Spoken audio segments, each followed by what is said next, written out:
Tahu gak sih Beb, gilingan padi deh. Masa ternyata itu pengantin cowoknya kesurupan mantan lakinya, Nek. Ih, tekotek deh Eke diliatin loh. Mana pernah juga ya Eke disuruh pesugihan sama abang martabak. Ya keles kan Beb, aduh serem banget. Repot deh ah.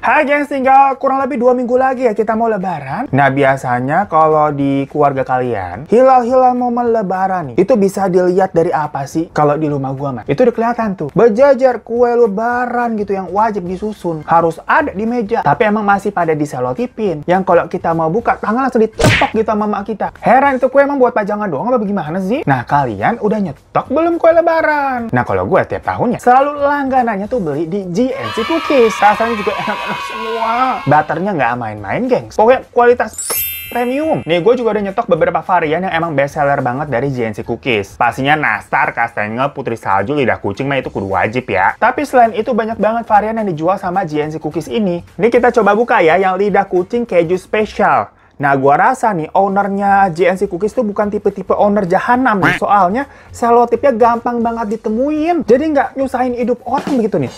Strat langsung kebukanya tuh. Widih, mulus, gampang banget. Nah, kita cobain ya. Emang harga nggak bohong. Butternya bener kerasa premium banget, gengs. Ini setelah toples segini mah langsung habis sama gua. Nah, tapi selain buat nyetok di rumah, gua juga dari tahun ke tahun tuh selalu rutin ngasih hampers ke teman-teman, ke kolega, ke klien juga. Sekedar buat menjilat dan kedok kalau ada maunya. Ya enggak dong, buat silaturahmi berbagi. Ini ada beberapa contoh hampersnya ya. Ada yang box marble isi 2, 4, atau 6 dengan berbagai warna pastel-pastel yang elegan banget, gengs. Atau kalau kalian pengen diomongin sama ibu-ibu arisan kayak, "Jeng, bagus banget sih hampersnya, makasih loh." Ada juga nih yang model biasa kayak gini nih. Jadi buruan deh, buat kalian lagi nyari hampers, tapi pengennya yang dijamin pasti pada suka. Gak ada pilihan lain udah. Selain GNC Cookies, geng. Karena tematik total udah. Ya namanya lebaran harus ada kue kering dong. Kasih begini udah. Nah, afdol. Pokoknya kalian bisa beli dari GNC Cookies Outlet dan pameran yang ada di sini ya. Ini kalian pause aja kalau mau baca dah. Atau buat detailnya, langsung deh kepoin dan follow Instagram mereka nih @GNC Cookies atau e-commerce yang linknya biasa ada di deskripsi di bawah. Halo geng, selamat datang di Teman Cerita. Yang kadang gua suka heran sama kalian, teman cerita itu kan maksudnya buat menampung cerita-cerita pengalaman horor atau kejadian yang serem-serem ya. Tapi realitanya pas gua baca-baca email nih, lah kok isinya banyak juga yang kayak cerita dagelan. Ya ada horornya sih, tapi lawak banget. Makanya kan gua selalu bilang, untung ini cerita kalian, bukan cerita gua. Karena di Teman Cerita kali ini, ada teman kita ini berasal dari planet Jupiter gua rasa. Karena orangnya asli kocak banget. Yang kalau siang katanya namanya Turian. Tapi kalau malam maunya dipanggilnya Ratna Pierce namanya jadi tuh. Duilan yang Ratna, gelis pisan kali ah. Berasa Pevita Pierce. Jadi pingin cubit ginjalnya nih. Di mana Rian? Di Ratna tuh kan jadi ribet kita ngomongnya. Profesinya itu sebagai MUA, MUA, gengs, makeup artist. Yang biasanya tuh mangkat. Aduh, maaf salah lagi nih mulutnya keceplosan. Biasanya ngerias maksudnya di daerah Jawa Timur dan sekitarnya. Pokoknya berhubung desa nih maunya dipanggilnya Ratna. Jadi kita di sini ya udah ikutin aja ya. Nyebutnya Neng Ratna begitu. Asal kodamnya kagak keluar, casingnya ya kelihatannya masih awewe kali ya. Waktu awal-awal Denny belajar rias dan menerima jasa makeup, Ratna ini ceritanya pernah dimintain tolong buat ngerjain makeup wisuda. Saat itu dia kedapatan ngerjain 2 makeup orang gitu. Jadi saat itu dia makeupin 2 orang. Yang pertama ya anaknya sih yang mau wisuda, sama bapaknya juga. Enggak dong, ngapain bapaknya di makeupin? Sama ibunya gitu maksudnya. Nah karena biasanya kalau acara wisuda itu kan suka pagi-pagi ya, dari jam 8 udah disuruh ngumpul. Alhasil si Ratna itu diminta datangnya untuk subuh-subuh ya beb. Ya udah sekitar jam 5 pagi, Ratna udah nangkring tuh, udah ready di depan rumah kliennya. Excited banget ya. Karena ini bener-bener klien pertamanya, gengs. Klien make up ya maksudnya ini tapi ya. Karena kalau klien yang itu beda lagi. Astagfirullah, Ratna. Udah lu jadi MU aja dah. Yang halal-halal baik. Anyway nih, pas lagi di depan pintu pagar, mata Ratna ini tuh langsung tertuju ke arah pohon mangga yang ukurannya nggak terlalu besar lah. Yang memang ada di halaman rumah itu. Di situ si Ratna nih ngeliat ada monyet yang ukurannya cukup besar yang lagi nangkring di atas sana. Dalam hati kan kayak itu peliharaannya kali ya. Dan gak lama pemilik rumahnya nih keluar, bukain pintu pagar. Ya udah Ratna masuk tuh. Sampai dalam dia mulai buka-buka ini, nyiapin tempat makeupnya. Dan karena itu bener-bener job pertamanya dia, Ratna masih agak grogi banget nih rasanya. Jadi dia dikasih Ini agak lucu deh. Sama teman seperjuangannya, alias MUA juga ya, yang udah lebih dulu punya jam terbang lah. Itu kayak semacam aromaterapi, gengs. Bentukannya aromaterapi yang kayak dupa gitu loh, yang kayak lidi-lidi. Dibilang tuh sama temannya, udah Beb, pakai ini aja. Biar tenang, jadi klien juga enak nih, relax. Tapi emang ternyata teman-temannya Ratna itu koplak semua kayak dia. Satu aliran gitu. Yang sialnya ternyata dia dikerjain. Dimana yang dikasih tadi itu yang lidi-lidi bukan dupa, tapi kembang api, gengs. Ini gue kayak bacain sampai... Ngapain kasih kembang api? Jadi lah udahlah dia grogi nih. Kliennya udah duduk manis kan tuh, nunggu di make upin di depan meja rias. Ya bakal lah itu batangan kembang apinya. Yang tadi dikiranya taunya itu kan dupa ya. Ya langsung nyala, gitu. Kaget banget sih Ratna. Tapi kliennya kayak nggak ngerti gitu, kayak biasa aja nanya, buat apa itu Beb? Ratna yang tensi ngeles tuh. Oh ini buat meriah aja Kak, biar suasananya semangat menggelora begitu ada kembang apinya. Kan absurd banget ya, ngapain make upin orang ada pakai kembang api? Tapi untungnya itu kembang apinya nyalanya kan sebentar doang biasanya tuh. Dalam hati kayak, Anwar nih anjir, ngerjain gua dia. Temannya tuh namanya Anwar. Kalau siang, kalau malam namanya jadi Brenda. Ih, agak jauh ya. Ya udah, Ratna mulai deh make upin si anak wisuda itu. Dan request dari anaknya emang bikin panglingnya, Beb. Sama Ratna jempul abis tuh. Baru tebel kayak make upin pengantin. Soalnya requestnya emang maunya menor. Tapi kliennya happy-happy aja tuh sama hasilnya. Soalnya katanya kliennya itu memang tipe-tipe yang polos, terima-terima aja lah. Nah, waktu Ratna lagi make upin si anak itu, sambil ngajak ngobrol dong, nanya tuh si Ratna, Kak, itu monyet di pohon depan tuh nggak dirantai tuh? Kotak lo bahaya kalau kabur. Maksudnya takut gitu kalau kabur. Duh, repot banget ini kalau pakai bahasanya Ratna ya. Kita kurang luwes begitu, walaupun kita suka rumpi. Tapi si anak itu kayak kelihatannya malah excited. Bilang, loh, kamu lihat Beb? Ratna bilang, ih gila udah kali ah, orang gedong begitu, emangnya Eka matanya buta? Si anak itu ketawa. Itu bukan monyet beneran Beb, itu pegangannya mbahku dulu. Tapi nggak ganggu kok, udah nggak apa-apa. Nah si Ratna sampai make upin kayak dalam hati, hah? Pegangan apa kok jadi mistis begini pagi-pagi? Tapi ya udahlah, Ratna nggak ambil pusing, dia fokus aja tuh nyelesain make upnya. Sampai tahu-tahu kedengeran suara jendela kayak digebrak, wah gitu. Ratna kaget kan refleks. Siap ayam gitu. Sampai eyeliner lagi dia pakein ke klien tuh main tweet gitu. Yang ternyata itu adalah monyet. Yang tadi dilihatnya tuh pagi-pagi di atas pohon yang gebrak jendela. Terus katanya si monyet itu nyengir ke Ratna. Ratna kan takut ya dicengirin sama monyet begitu. Mana kata itu monyet pegangan. Tapi kata anak itu, nggak apa-apa udah Beb. Itu kayaknya dia seneng sama kamu. Si Ratna kan langsung kayak berasa cantik gitu ya. Ditaksir walaupun sama monyet.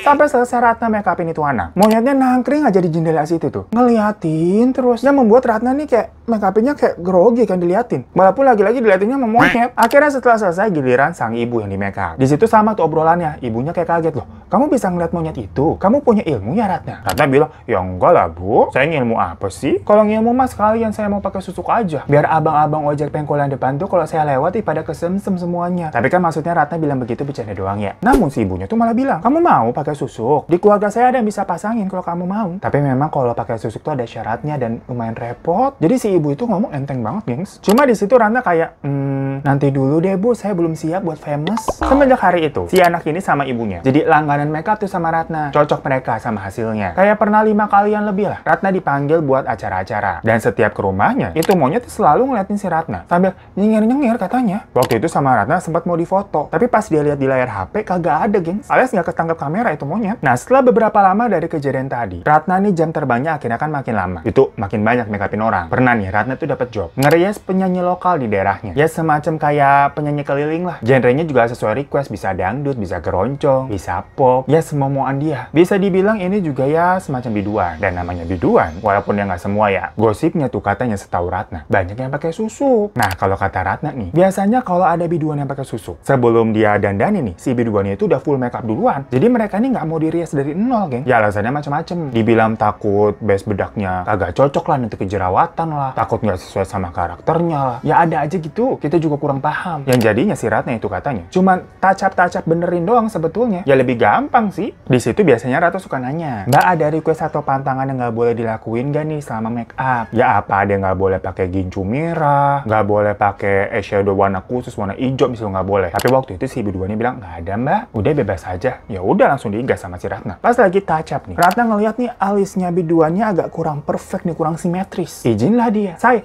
aku kikir sedikit itu alisnya ya, biar cetar ulala badan, cuing-cuing manja begitu. Oh iya boleh Kak, silakan udah cukur aja. Baru dikit nih pisau cukurnya nempel kayak baru gitu. Tiba-tiba badan biduan itu langsung kelojotan, gengs. Dan kayak ada angin kenceng banget yang membuat Ratna kayak sampai kesedot dok gitu. Gak tau kenapa di situ Ratna ngerasa lemes banget, sampai nggak ada tenaga. Dan si biduannya itu juga lebih lemes lagi keadaannya. Si Ratna nanya dong, Mbak, nggak apa-apa itu tadi apa ya Mbak? Biduan itu kayak terbata-bata nih, susah ngomongnya. Aduh, kayaknya susuk aku lepas nih, baru pasang kemarin malam soalnya. Ratna kan kaget, hah? Lah kok bisa tiba-tiba lepas? Apa ada pantangan nggak boleh cukur alis, Mbak? Ratna kan langsung ngiranya begitu ya, abisnya kan pas lagi alisnya dicukur itu. Tapi katanya si biduan ini juga nggak tahu, soalnya dia nggak terlalu dengerin. Waktu si mbahnya itu masang, sebenarnya bilangnya tuh pantangannya apa aja sih? Dari situ Ratna jadi ogah lah, pasang susuk-susuk repot banget ya begini, serem. Soalnya jujur kemarin tuh, dia sempat tergiur waktu si ibu yang punya monyet nawarin. Soalnya katanya mau dikasih gratis, gengs. Kalau emang si Ratna nih mau, buat hitung-hitung hadiah gitu. Tapi kalau semistis ini dan pantangannya aneh-aneh, repot. Udah nggak usah pusing repot. Mendingan OP aja di Thailand katanya. Dan kejadian-kejadian aneh kayak gitu sering tuh Ratna alami semenjak akhirnya dia ikut join sama kayak sanggar rias. Jadi kali ini Ratna udah merambah naik level, dandanin pengantin. Yang jatuhnya kalau dandanin manten itu lebih susah ya, lebih menantang. Nah kebetulan si pemilik sanggarnya itu masih menekankan beberapa ritual-ritual yang cukup tradisional, kayak pakai puasa-puasaan gitu loh. Nah awal-awal nih Ratna disuruh megang buat ngerias pengantin cowok. Jadi ya kalau cowok kan makeupnya masih tipis-tipis lah ya, sambil merhatiin ikut sama seniornya yang makeupin pengantin ceweknya. Soalnya kan di sini Ratna masih baru dalam dunia makeup pengantin. Ya Ratna tapi dengan senang hati bisa megang-megang itu pengantin cowoknya. Katanya kalau bisa sekalian aja lah gantiin posisi ceweknya di pelaminan. Bener-bener Ratna jiwanya pelakor ya, takut gua. Dan kata si ibu pemilik sanggar, Ratna waktu itu diminta puasa dulu sehari sebelum hari H, biar nanti pas proses ngeriasnya itu bisa lancar dan hasilnya tuh mantennya jadi manglingi. Ya udah diturutin lah sama si Ratna. Dia puasa dulu tuh sebelum dia ngerias. Dan di hari H awalnya biasa dia caper membuka perkenalan nih sama pengantin cowoknya, ala-ala kembang desa yang lemah lembut gitu. Nyuwun sewu mas, riasan saya. Si pengantin cowoknya bilang, enggih mas. Mbak, suka bingung memang orang kalau manggil Ratna nih apaan enaknya ya. Awal dirias tuh pengantin cowoknya bernama Mas Angga. Itu anteng aja kan diem. Tapi makin lama Mas Angga tuh kayak ngeliatin Ratna gitu geng, sambil senyum-senyum genit. Lagi-lagi kan Ratna salting ya, kegeeran ya. Pas kliennya kayak disuruh tutup mata, mau dipasangin kayak celik gitu, si Mas Angganya itu nggak mau merem. Dan kayak makin ngeliatin genit kayak kiu-kiu gitu. Ya nggak se-ekstrim itu juga kali ya. Nah terus, mungkin Pak D-nya si mantannya ngeh nih. Soalnya kan dari tadi kayak dilihatin nih si Angga ngapain begitu sama si Ratna. Dibilangin lah, Sek Mbak Yu, mohon maaf ini kayaknya bukan Mas Angga. Abis itu Pak D-nya kayak silat-silat begitu, nanya ini ke si mantannya, jenengnya sinten? Tahu-tahu suaranya Mas Angga nih. Padahal kan Mas Anggi perawakannya laki banget ya. Berubah jadi kayak suara perempuan. Kula suka adoh. Ngomong tuh berdua sama Pak D-nya jadinya. Jauhi pun di. Suka wetan. Jenengnya sinten? Jenenge Bima. Loh suaranya wedok kok jenengnya lanang. Kula sami kalimat sing dadani kuwi. Nah ternyata itu hantunya ngondek juga guys. Ada ya hantu ngondek ya? Capek banget loh ini ceritanya loh. Pokoknya setelah obrolan panjang, selama sekitar setengah jam lebih tuh antara Pak D sama hantunya itu, akhirnya Mas Angga ini kayak sadar normal kembali dia. Yang ternyata gengsi Bima tadi tuh mantannya Mas Angga yang meninggal. Jujur ini cerita apa ya? Jadi Pak D-nya baru tahu juga tuh kalau ternyata Mas Angga itu sebenarnya pelangi alias penyuka sesama jenis. Dan Bima tadi tuh meninggalnya karena bundar dia stres tuh. Perkara Mas Angga dijodohin dipaksa kawin sama wanita yang sekarang. Dan sampai jadi hantu nempel terus tuh ke si Mas Angga. Hari itu pokoknya katanya chaos banget. Dan acaranya sempat dibatalin. Ya pengantin ceweknya nggak tahu kan abisnya ini laki gua ternyata mantannya sampai meninggal laki juga lagi. Ini jadi cerita om mama opa apa bagaimana? Tapi yang nggak tahu ya, itu kan urusan internal keluarga mereka nih. Pokoknya 2 hari setelahnya acaranya semacam kayak di reschedule. Alias akhirnya itu si Mas Angga sama calon perempuannya jadi kawin. Jadi istri akhirnya tuh. Dan Ratna lagi-lagi yang disuruh make upin Mas Angga. Ya kalau buat Ratna mah kagak urusan ya. Malah dia dapat cuan 2 kali bayarannya. Cuman make up yang kedua ini, Ratna kan udah tahu nih Mas Angga ternyata belok. Jiwa Ratna yang gajen. Kayak flirting-flirting gitu ambil dandanin. Tapi katanya Mas Angga nggak tertarik. Malah kayaknya nih sosok si Bima tuh yang nempel. Marah sampai si Ratna ini keserimpet. Sampai jatuh dia keseleo. Jadi kayak diselengkat gitu sama sesuatu yang nggak kelihatan. Untung kerjanya dia udah selesai. Tapi karena itu Ratna ini kesakitan. Sampai 3 hari kakinya pengkor. Lagian si Ratna lu mau coba-coba ngelawan si Bima, ya pasti dijambak lu Ratna. Nah kalau tadi kan cerita dari sisi pengantin cowok nih, kali ini ada dari sisi pengantin ceweknya. Tapi waktu itu si Ratna ini belum kebagian ngerias pengantin pengantin ceweknya ya. Masih tetap kebagian ngerias pengantin cowok, sama ngerias pagar ayunya juga. Pokoknya semuanya berjalan lancar, sampai acara akad dimulai. Tapi si ibu yang punya sanggar, waktu itu yang turun langsung, ngerias manten perempuannya nih. Pas sudah selesai, si ibunya tuh bilang, kalau yang jagain manten perempuannya, itu banyak banget. Sampai menyerap energi dari si ibu sanggar ini. Pokoknya si ibu sanggar jadi lemes gitu, kayak semua energinya hilang. Pas mulai ijab kabul, bener aja dong. Mantan cewek tadi itu tiba-tiba kayak kesurupan. Terus kayak bilang, aku orang sudi, buyar kabeh, buyar. Dan itu dia lakuin. Sambil kayak ngacak-ngacak mukanya sama rambutnya gitu. Yang mana makeup sama rambutnya semua berantakan jadinya. Setelah kondisinya mulai kondusif, pengantin ceweknya udah bisa tenang dan tersadar. Otomatis makeupnya itu harus diulang lagi dong, dibenerin dari awal. Dan saat itu, si Ratna yang disuruh touch up. Karena si ibu sanggar udah nggak ada tenaga, udah lemes banget. Namun kejadian kesurupan itu justru membawa berkah buat Ratna. Keseneng gak si Ratna nih? Karena sejak saat itu dia jadi dipercaya buat ngerias langsung pengantin cewek. Berkesempatan dalam kesempitan nih si Ratna ya. Tapi di situ Ratna juga baru tahu. Karena dia dibilangin nih dari keluarga pengantin wanitanya itu. Katanya si Ratna punya kodam wanita yang cantik banget parasnya. Makanya sikapnya Ratna nih gemulai banget. Bener-bener kayak cewek gitu. Kayak kembang desa. Dan monyet yang di awal cerita tadi, itu kan ngeliatin dia terus tuh. Ternyata naksir sama kodamnya si Ratna. Bukan sama si Ratnanya. Si Ratna dibilangin begitu tapi ya iya aja ya. Kan dia nggak bisa ngeliat secara langsung juga. Yang penting pokoknya dia ngerasa seneng banget. Akhirnya bisa megang ngerias pengantin cewek. Jadi bisa ditulis tuh di portfolionya dia. Dan kata keluarga dari pengantin ceweknya itu juga, tadi si pengantinnya itu kesurupan, yang masukin itu adalah arwah mbahnya dulu yang emang nggak setuju. Karena pengantin prianya itu nggak sedaerah, geng. Alias beda suku lah sama mereka. Agak rasis juga itu mbahnya. Tapi lagi-lagi Ratna mah bodo amat. Yang penting aku udah naik jabatan gitu kata si Ratna. Namun dramanya nggak selesai sampai di situ aja nih. Pas semuanya udah siap, udah mau menyambut keluarga dari laki-laki mantannya tuh, tiba-tiba tantenya si pengantin wanita kesurupan, dan jadi ini kesurupan jilid 2. Di situ tantenya teriak-teriak, bilang katanya kalau mantan laki-lakinya ini tuh udah ngehamilin orang. Dia jadi heboh lah situasinya, tuh udah banyak orang ya. Dicecer lah nih mantannya laki pas datang sama keluarga dari kedua belah pihak. Bener, kamu udah ngehamilin orang. Dan akhirnya mau nggak mau si mantan lakinya jujur nih ngaku, iya bener. Tapi yang dihamilin ya si pengantin wanitanya ini. Jadi ternyata mereka udah DP duluan. Dan mereka emang nggak bilang-bilang. Makanya ngebet mau langsung kawin. Walaupun dari awal tuh backgroundnya kan beda suku dan nggak direstuin. Cuman kan perkara udah heboh-heboh begitu ya. Pakai ada adegan kesurupan, terus nge-spill yang tadinya bisa diem-diem baik gitu ya, menutupi aib rapat-rapat nih. Jadinya semua orang pada denger. Ya dari keluarga wanitanya juga, lah ini anak saya udah di DP, ya udah kawinin aja. Aneh banget itu tapi kesurupannya. Itu arwahnya cepu, tapi salah info apa bagaimana sih? Mungkin dikiranya hamilin anak orang kali ya. Yang ternyata ya emang ceweknya itu dari pengantin ceweknya udah di DP. Malah bongkar aib keluarga sendiri kalau begitu mah. Nah walaupun Ratna ini memang sering mengalami kejadian horor yang cukup aneh-aneh, tapi Ratna tetap enjoy ngejalanin hobi sama pekerjaannya. Yang menurutnya itu bisa mengangkat derajat hidupnya lah. Sebelumnya soalnya dia kayak cuman ngamen-ngamen doang. Kerja serabutan aja lah geng. Cuman kemarin nih semenjak koronces, kalau kata si Ratna tuh, pemasukannya dia langsung ketutup mandek kayak kue apem perawan desa tuh katanya.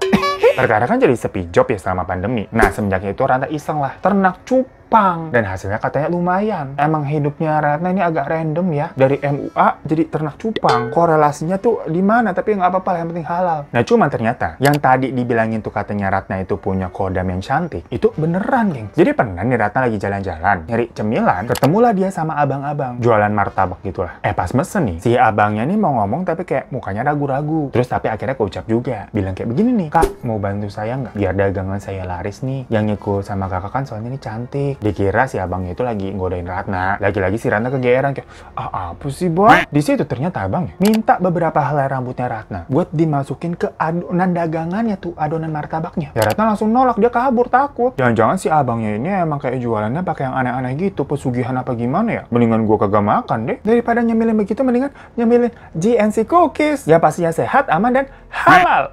Masuk ya, cakep ya, boleh lah GNC cookies, masuk lagi ntar ya.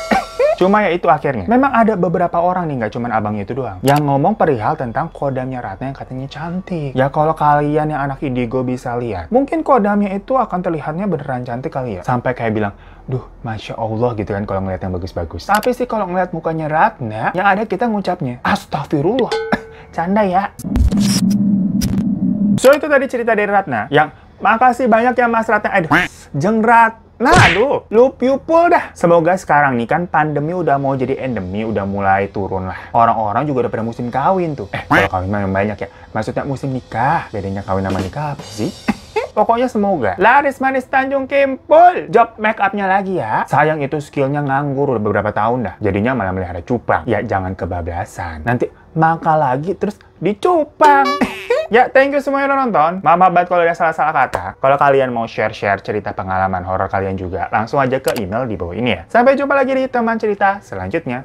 Assalamualaikum.